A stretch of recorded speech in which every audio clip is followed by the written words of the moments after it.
Okay, this is Steven, and we're back with another game with Momir. Let's go ahead and get it going.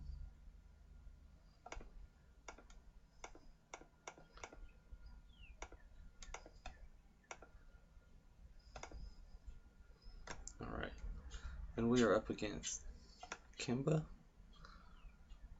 This is one of those upside down games. Okay, we're actually up here.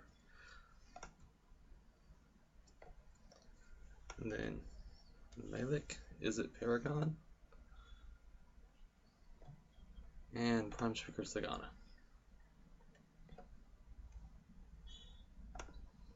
Alright, and we won the die roll, so we'll be going first.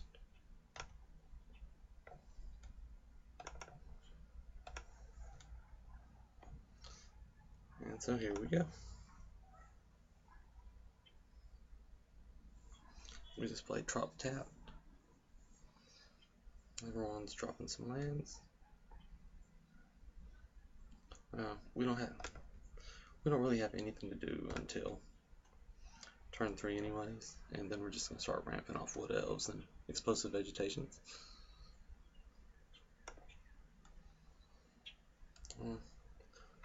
Prime Speaker searches up Azusa. We drop a Wood Elves and go get Breeding Pool. Now he plays Azusa. Only has one more land. So Kimba plays Sword of Vengeance.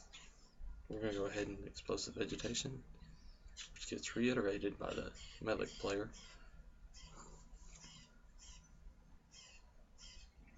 And then he plays Archaeomancer, getting the reiterate back. Prime Speaker plays a Solemn, gets another land.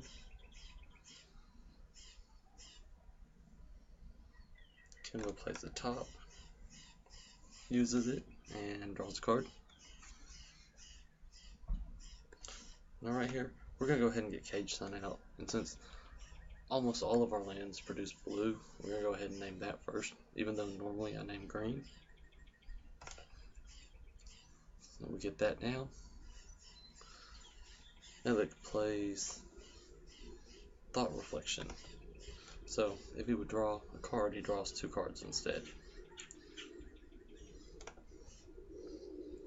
Prime Speaker copies our Cage Sun and also names blue. Then Kimba revokes his existence, the Thought Reflection. We're going to drop a Soul of the Harvest and then Metamorph, copying the Cage Sun, naming green. So now all our lands produce 2. Now he plays a Tyrant of Discord, trying to blow up our Cage Suns, and hits our Trop instead. So, not as bad as it could be. I'm almost tempted to just doppelganger this and go after his permanents, but he only has 2 non-land creatures to hit. So we're going to Sky Shroud Claim, get a couple forests, play a Priest, draw a card, and we draw a Stroke of Genius. So we're going to go ahead and drop Regal Force, trying to draw 4. He gathers specimens, our Regal Force, and draws 2. So it kind of sucks, but could have been worse. And the unexpected results for Diamond Kaleidoscope with Crater Hoof on top.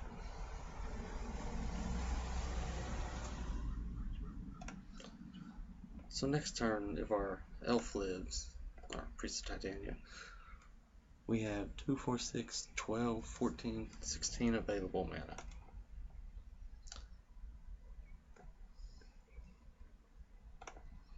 So mono white player plays Kimba, equips the Feast and Famine on it, so there'll be no more attacking him with the Soul of the Harvest.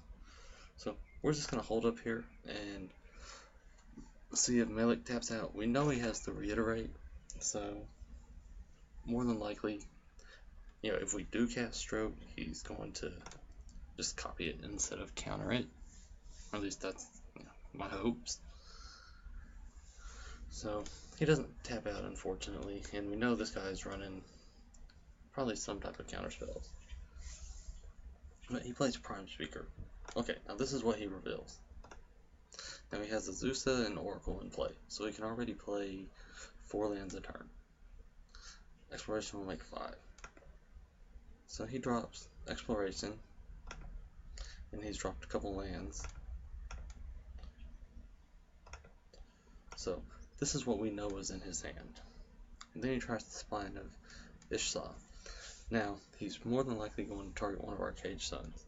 So in response here, we go ahead and Stroke, leaving up 4 mana just in case we draw, any kind of counterspell. We'll be able to cast it.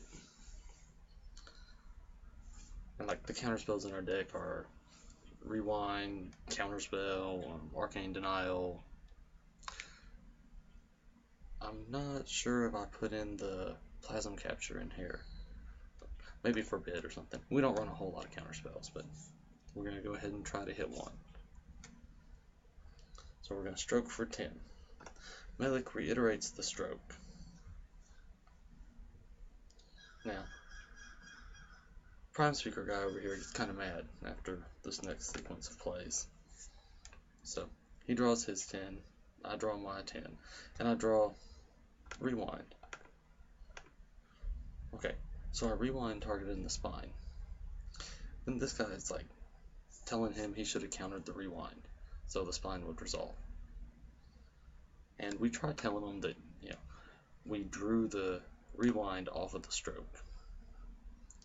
And let's pull this back over. He starts kind of throwing a fit over here.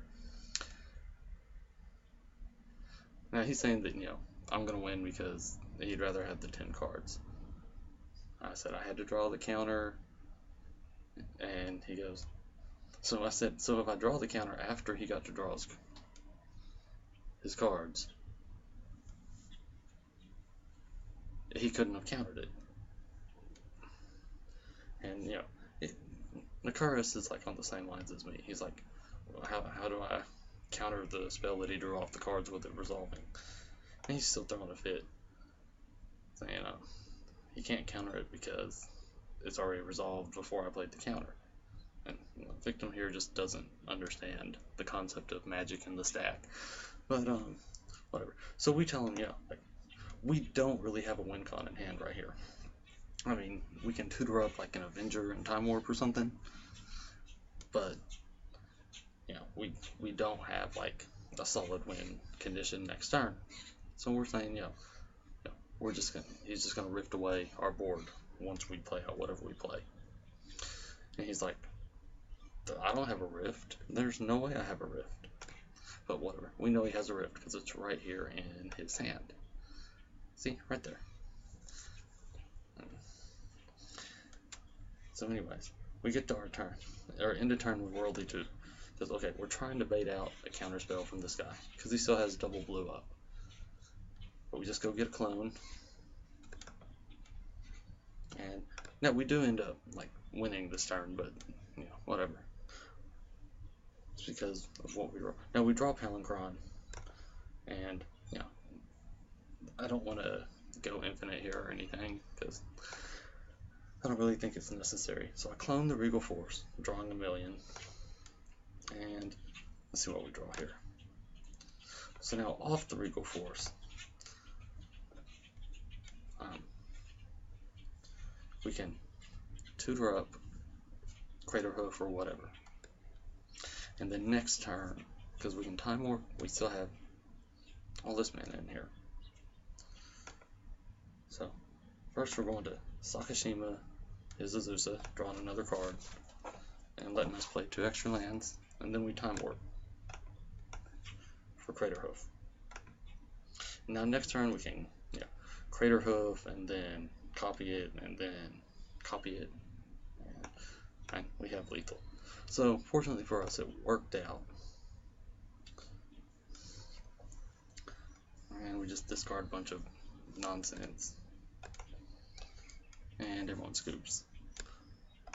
Alright, well, thanks for watching, and I'll have some more vids up here pretty soon.